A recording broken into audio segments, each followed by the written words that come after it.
Well, good afternoon, everyone. Thank you so much for joining me and my colleagues here today in exercising one of our most favorite things to do, and that is recognizing wonderful, wonderful men and women in our community who are doing such extraordinary things. Today's ceremony, as I alluded to just a moment ago, is all about recognizing the men and women who go above and beyond to make a difference in America's largest township. So one of today's Make a Difference honorees, for example, in fitting recognition of National Military Appreciation Month, is the president of the Blue Star Mothers Chapter 14, an organization comprised of mothers and guardians of children who are serving or have served in the military. Another honoree has followed up his renowned education career with being named New York State Teacher of the Year while advocating for educator and student voices. One woman opened her very own happy place by providing a safe and comforting environment for neurodivergent teens to express their creativity. But before we get to those wonderful honorees and more, we do have a wonderful keynote speaker, and again, in honor of our National Military Month, I would like to give a very, very warm welcome to Steve Nilsson. He is a member of America Vets, and it's a wonderful, wonderful organization, and he will tell you more about it in a moment. And Steve, if you would join us, and his furry friend, for sure. So, yes, my name is Steve Nilsson.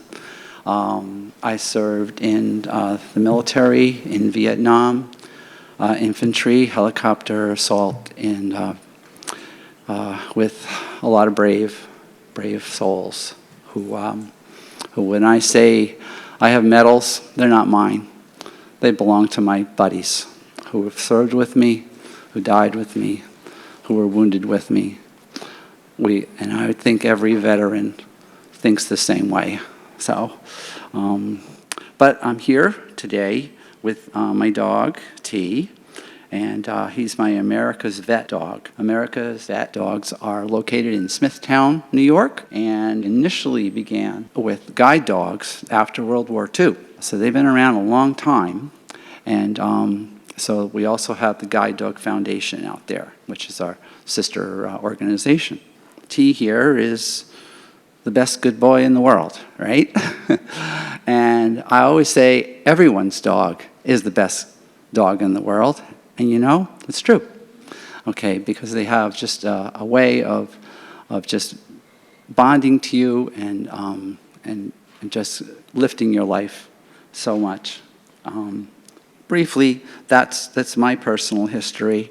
And then when I came back, the U.S. government was good enough to give me an education because I was wounded in Vietnam, and I could no longer go on doing just whatever I wanted to do. So they came along and offered me an education, and from there I stabilized myself. All returning veterans, combat does something to you, and I say we came back, but part of our heart and part of our soul didn't exactly meet up with us coming back. So my family supported me so much. Now my dear wife passed away from breast cancer, and that was my safety net. She was my angel. And I'm just trying to tell you how I got lost along the way. My 3 children, the most fantastic blessing in my life. One is a Green Beret now. Another one is a police detective. And another one is a mother of 4 children. And that's a challenge, okay? But she also is a lawyer, too. I'm very proud of them. But you know who's with me 24 hours a day, 7 days a week? This guy right here, you know, and that's made a difference in my life, in bringing me back to life. Well, a little bit about the process that goes along with service dogs. Okay, remembering not every disability is visible. So they help veterans who have physical disabilities. I have injuries to my legs that I sustained from in Vietnam, and you know what? As you get older, they get worse. So I get a little rickety and a little persnickety on the left side. So he's left side counterbalance for me when I lose my balance to the left. When I go to the right, I'm on my own. No, not really. But he's there for me 24/7. And then counterbalance, the PTSD, many things that you might not realize about PTSD, like in a large crowd of people, what he does is he gets to my side, he'll turn around, look behind me, he'll get in front of me and do what we call a center. And I'll give you a little demonstration just when I finish. The important thing, what they do at America's Vet Dogs, is they match you. Now, I think sometimes that they have like a little old lady like my grandmother who sits in the back, my dear grandmother's in heaven, but would say, you know, this one's for you, okay? And that's somehow how they match these dogs. But actually they go through a little more scientific process. There's about 20-some videos that they have of you of walking up ramps, walking up stairs, and they analyze and look at that. That's how they figured out I lean to the left. And then they trained him to help me for that. So the dogs are pre-trained. And he's also very mellow, okay. Whereas my friend has a dog named Gabby, and Chuck is a go, go, go, go, go, go guy. And he runs 5 miles a day, so he has Gabby who likes to run, you know, whereas T is set to my pace, which is a much slower pace. So it's quite a process that they go through. I can't describe every detail of it, but they look at your mobility, your personality, your lifestyle, and your physical needs. We had in my class Air Force, Army, Marine, Navy, and there could be Coast Guard. There were Vietnam veterans, Afghanistan veterans, Iraq veterans, and more. I'd just like to read this. When they bring in veterans to help train with these dogs, it changes the veterans' lives in a way that they cannot get anywhere else when suffering from PTSD. The military or veteran feels isolated, but a dog will not let its owner stay in isolation because the dog requires field trips. I'll share with this personal, sometimes dark of night and just pressures of the day or whatever. I go look at his face and I say, you know what I need? A change of scenery. And we go out for a walk.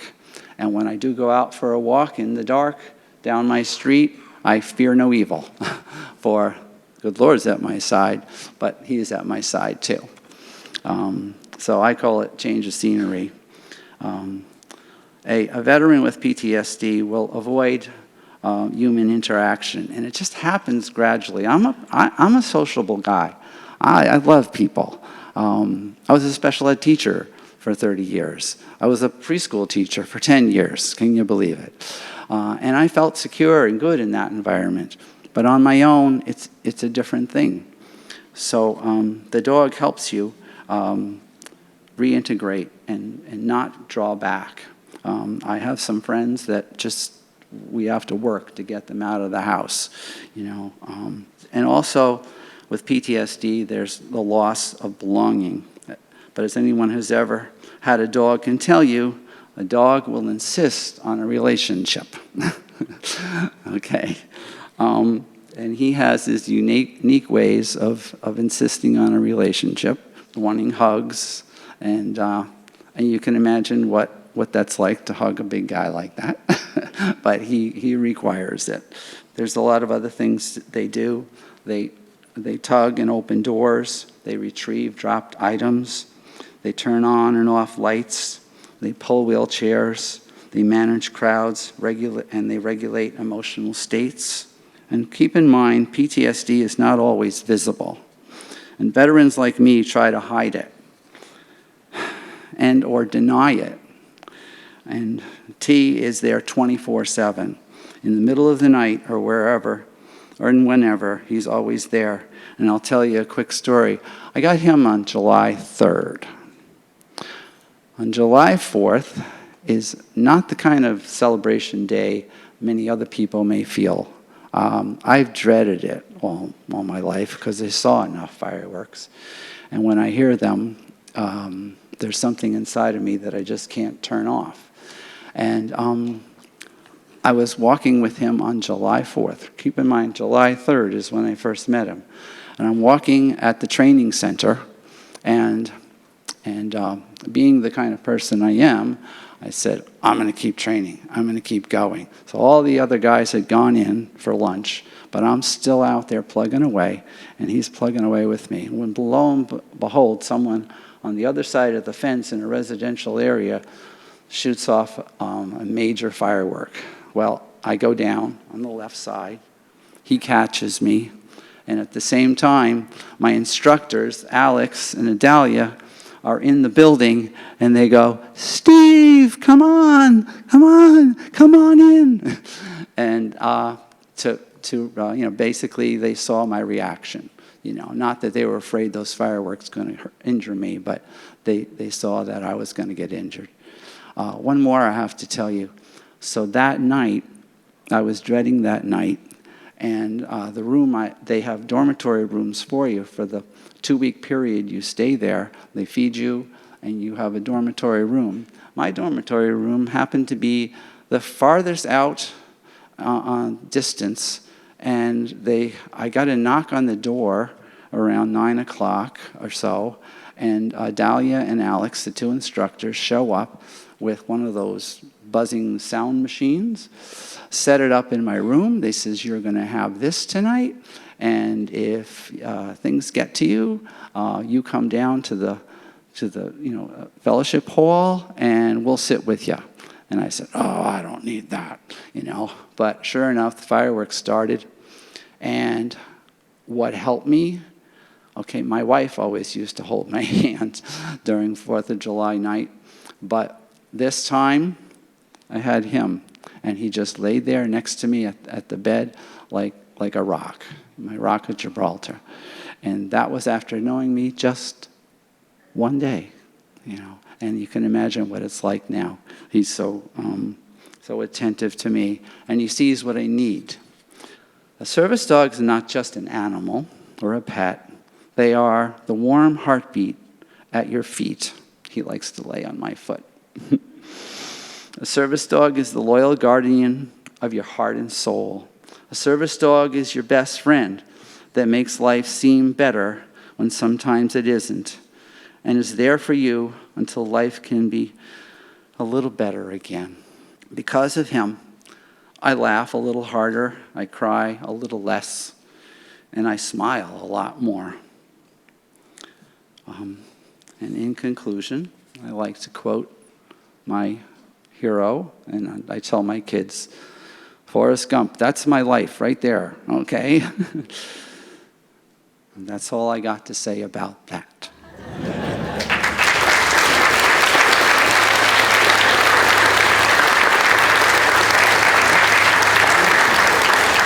Thank you so much, Steve, for his remarks and for sharing an absolutely remarkable story about America's vet dogs and his personal story. Thank you so much, Steve, for sharing your personal details. It certainly made it very, very poignant for all of us, and I would like to give you a small token of our great and deep appreciation for sharing your personal story with us today and the story of America's vet dogs. What a wonderful mission. And I would like, of course, all of my colleagues, who I did not note before, to come join me to share this token of appreciation. Now, at this time, I will turn the podium over to Connor Dunleavy from the Office of Communications to speak about the biographies of all of these wonderful people. Thank you, Madam Clerk. Introducing Councilman Dennis Dunn Sr.'s honoree, Deborah Coates. When it comes to public service, Deborah Coates of East Meadow comes to many people's minds. Starting her advocacy for education, Deborah has served as a dedicated member of the East Meadow School District's PTA for nearly 3 decades. This led to the start of her long, decorated history, awarding her with the National PTA Leadership Award, the Nassau BOCES Education Partner Award, the New York State School Board Association's Dwyer Award for Distinguished School Board Service, and many more. After being elected by members of the Board of Education throughout 56 districts, Coates now serves as the president of Nassau BOCES, where she strives to enhance education and provide readily available resources to students throughout Nassau County. She has also formerly served as vice president and district clerk. Aside from her vital role at BOCES, Deborah plays a significant part in the many community organizations that she's a part of. For a number of years, Coates served as the Nassau-Suffolk School Board Association Executive Committee and formerly held the position of president of the Reform Educational Training Finance Inquiries today. From serving on the board of East Meadow's Chamber of Commerce and the East Meadow Kiwanis, Deborah is truly unstoppable. Coates became the leading voice in community advocacy and improving our education system. That's why it is a true honor to welcome Deborah Coates as our 2025 Make a Difference honoree.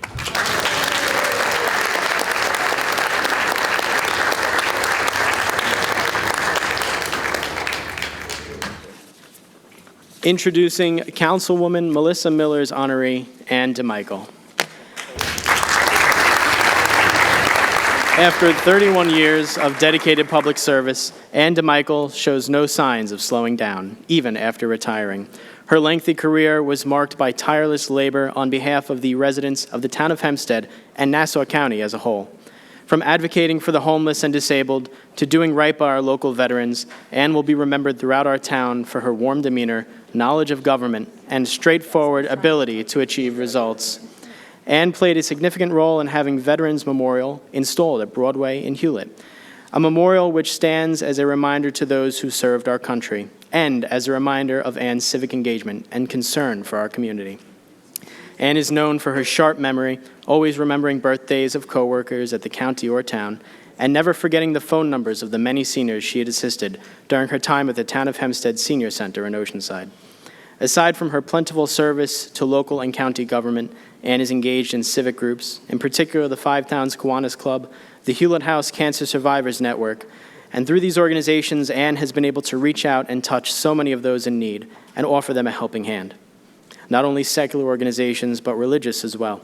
Ann has been involved with various Christian and Jewish groups throughout the Five Towns as a means of assisting local residents who have fallen on hard times. Ask anybody in the Five Towns, and they will tell you that Ann DeMichael is always ready and willing to help in any way she can.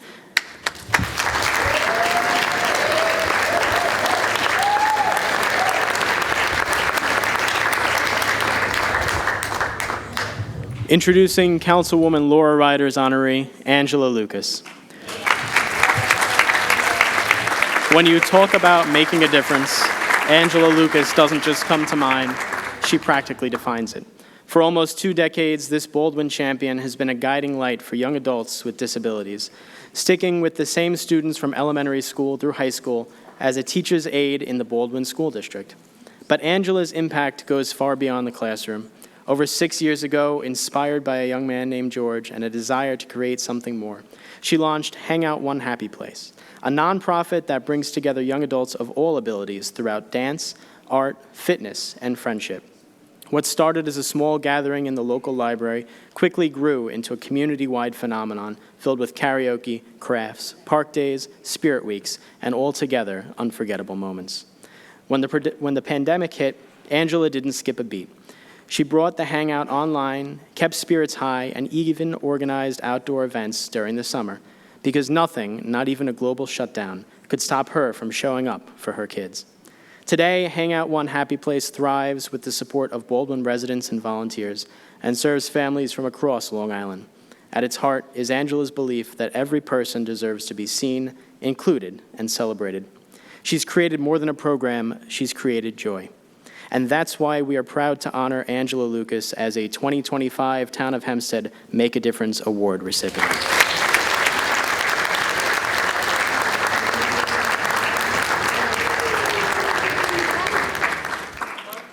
Introducing Councilman Christopher Schneider's honoree, Steve Bongiovi. No matter how old we get, we always remember our first teachers. When it comes to their teaching ethic, incorporating education into real-life lessons, or just their personal characteristics, teachers leave an everlasting imprint on students. In 2006, Steve Bongiovi was named Teacher of the Year by New York State, where he served as an English teacher, student council advisor, and even the sports announcer at Seaford High School. His colleagues and students ranted and raved about his incredible way to connect with students while also tying into the themes of their English lessons for the day. His principal at the time said he is not a chalk and talk kind of person. He goes the extra mile to captivate the students' minds and make them want to learn. Students looked forward to going to Mr. Bongiovi's English class every day. Today, Steve Bongiovi is still continuing to inspire others. After 36 years of molding the minds of the younger generation, Bongiovi decided to retire in 2008, but he always considered himself to be a teacher. Steve also served as an officer of the Seaford Historical Society, assisting to preserve the history and culture of Seaford. He also plays a vital role as co-president of the Association of Retired Teachers of Seaford. The organization grants several scholarships, including one to students who plan to enter the field of teaching. Steve's continued efforts to be a positive influence on our students are truly noticeable. It is our pleasure to present Steve Bongiovi with the 2025 Make a Difference Award.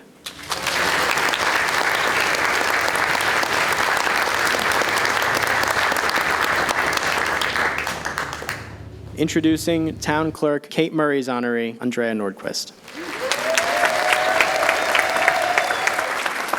Our veterans are truly the backbone of the United States of America, sacrificing their lives and safety for the betterment of our nation is truly a commendable honor.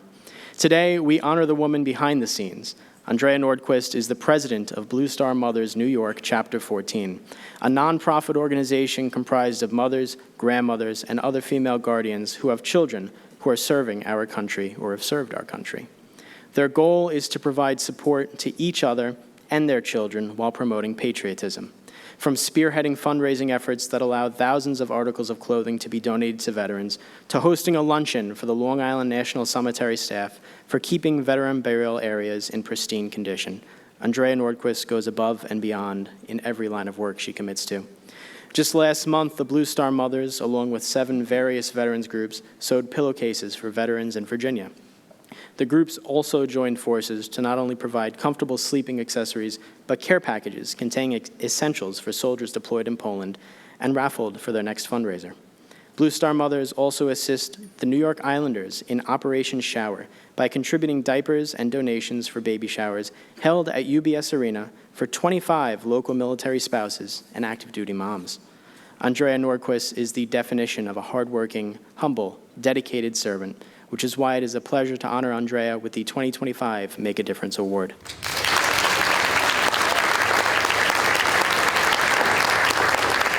Introducing Deputy Supervisor Dorothy Goosby's honoree, Dr. Donald Scott Humphrey.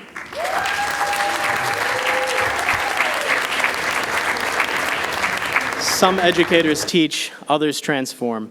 Dr. Donald Scott Humphrey has spent his life doing the latter, shaping not just young minds, but entire communities. What began as a teenage summer job in Roosevelt as a camp counselor quickly sparked a lifelong devotion to youth development. From counseling families across Nassau County to teaching social studies at a local middle school, Dr. Humphrey's early years were marked by compassion, grit, and a clear sense that his work had just begun.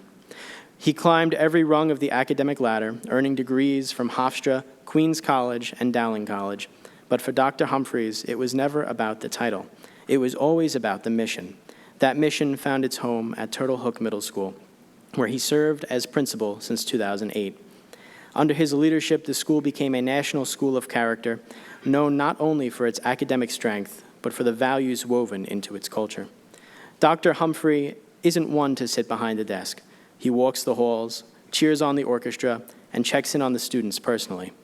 He led his school through a major transformation, guiding state-of-the-art renovations and ensuring every corner of the building reflects purpose, belonging, and possibility. Rooted in faith, driven by service, and devoted to the next generation, Dr. Donald Humphrey leads with heart and vision. For those reasons and so many more, we're proud to recognize him with the 2025 Town of Hempstead Make a Difference Award.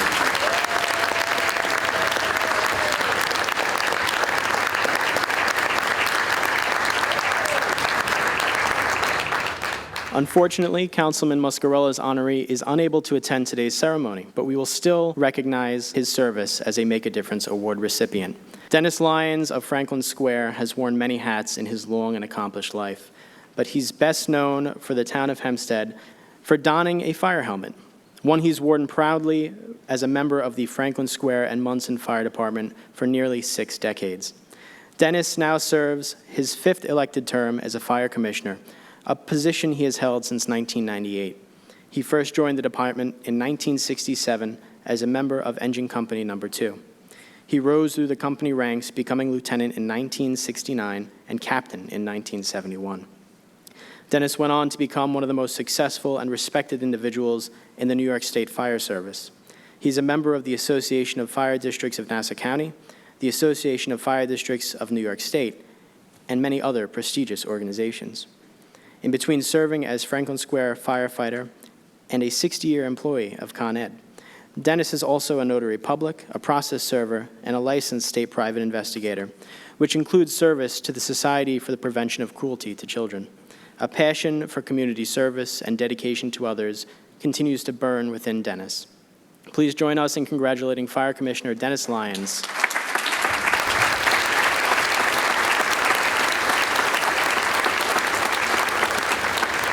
Well, thank you so much, Connor. Let's have a round of applause for all of our honorees.